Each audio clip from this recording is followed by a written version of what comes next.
জাতীয় ফল কাঁঠাল চীনে রপ্তানি করার একটা ব্যবস্থা হয়েছে এবং এটা আমাদের জন্য খুব অত্যন্ত আনন্দের সংবাদ। এই জন্য মাননীয় প্রধানমন্ত্রীকে আমরা ধন্যবাদ জানাই, কৃতজ্ঞতা জানাই। আমার এলাকা কালীগঞ্জ এবং গাজীপুরে প্রচুর পরিমাণে কাঁঠাল উৎপাদিত হয় এবং এই সিজনে যখন এক সমানে কাঁঠাল পেকে যায় সেগুলো অনেক কম মূল্যে আমাদেরকে বিক্রি করতে হয়, কারণ দূরবর্তী স্থানে নেওয়া খুব কষ্টকর হয়।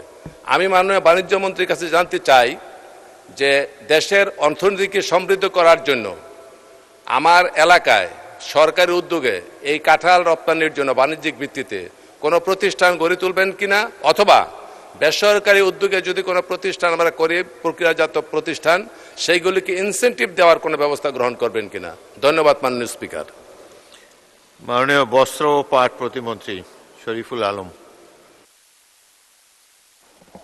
মাননীয় স্পিকার, আপনাকে ধন্যবাদ। আপনার মাধ্যমে মাননীয় প্রশ্নকর্তা সংসদ সদস্যকেও ধন্যবাদ জানাচ্ছি। আসলে কাঁঠাল আমাদের জাতীয় ফল।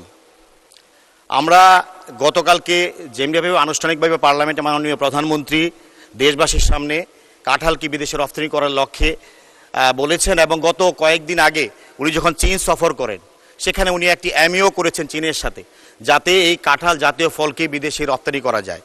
মাননীয় সংসদ সদস্য যেই এলাকায় বসবাস করেন এখানে যেমন কাঁঠাল অনেক বেশি, পাশাপাশি আমার নির্বাচনী এলাকার পাশে স্বাস্থ্যমন্ত্রী মহোদয় যে নির্বাচনী এলাকা বেলাব মনোহরদী, সেখানেও প্রচুর কাঁঠাল হয়।